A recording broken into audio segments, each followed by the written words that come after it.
The World Health Organization said Tuesday while blanket travel bans would not stop the spread of the Omicron variant, COVID-vulnerable people, including those over 60, should postpone plans to travel abroad.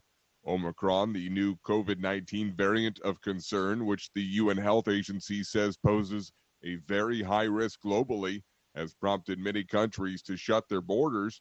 First reported to the WHO less than a week ago, after being detected in southern Africa earlier this month, it has already appeared in several countries. The WHO says it's expected the Omicron variant will be detected in an increasing number of countries as national authorities step up surveillance and testing for the variant. The agency does say, quote, essential international travel, including for humanitarian missions, repatriations, and transport of vital supplies, should always be prioritized during the pandemic. Ethiopian Prime Minister Abiy Ahmed claims his foes have been defeated and is promising to recapture territory from Tigrayan forces after praising military victories against the Tigrayans. Footage that aired on state-affiliated Fana Broadcasting on Tuesday showed Abiy wearing military jungle fatigues and a hat and scanning the horizon with binoculars. Abiy, whose army has been battling forces from the northern region of Tigray for more than a year, said he was headed to the front line last week to supervise operations. State media reported over the weekend the army recaptured the town of Shifra in Afar region and other areas after Abiy arrived. His claims have not been independently verified. Uganda and Democratic Republic of Congo said on Tuesday both countries carried out joint air and artillery strikes against an Islamic State-linked militia in eastern Congo on Tuesday. Witnesses also say Ugandan troops crossed the border into Congo. The strikes apparently targeted the Allied Democratic Forces militia, which has been based in Congo since the late 1990s and is accused of killing hundreds of villagers in raids after it pledged allegiance to the Islamic State in mid-2019. The joint offensive is the first time Uganda has publicly intervened against the ADF in Congo since a brief campaign in December of 2017. Sudan security forces were seen firing tear gas at anti-coup protesters in the Sudanese capital on Tuesday as tens of thousands marched in the latest demonstrations against a military takeover that took place last month. Protesters took to the streets in Khartoum and other cities around the country to demand that the armed forces stay out of government. Deposed Prime Minister Abdallah Hamdok was reinstated earlier this month under military oversight in a deal that many in the pro-democracy movement oppose. Since the generals seized power October 25th and rounded up more than 100 civilian government figures, protesters have repeatedly taken to the streets. In video streamed online, a few Sudanese protesters threw stones as security forces repeatedly fired tear gas and used sound bombs to try to disperse them. Leaders of the pro-democracy movement have consistently called on those taking part in demonstrations to remain peaceful. Sudan has been struggling with its transition to a democratic government since the overthrow of autocrat Omar al-Bashir in 2019, following a mass uprising against 3 decades of his rule. The wife of Mexican drug pin Joaquin El Chapo Guzman was sentenced Tuesday to 3 years in prison after pleading guilty to helping her husband run his multi-billion-dollar criminal empire. Prosecutors say she also helped her husband plan a dramatic escape through a tunnel dug underneath a prison in Mexico in 2015 by smuggling a GPS watch to him disguised as a food item. That helped those digging the tunnel pinpoint his location and reach him. The leader of the Sinaloa cartel was recaptured the following year. Prosecutors had asked for 4 years in prison. She was sentenced to 3, as U.S. District Judge Rudolph Contreras imposed a shorter term, saying her role was a small piece of a much larger organization.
Hi, thank you for watching.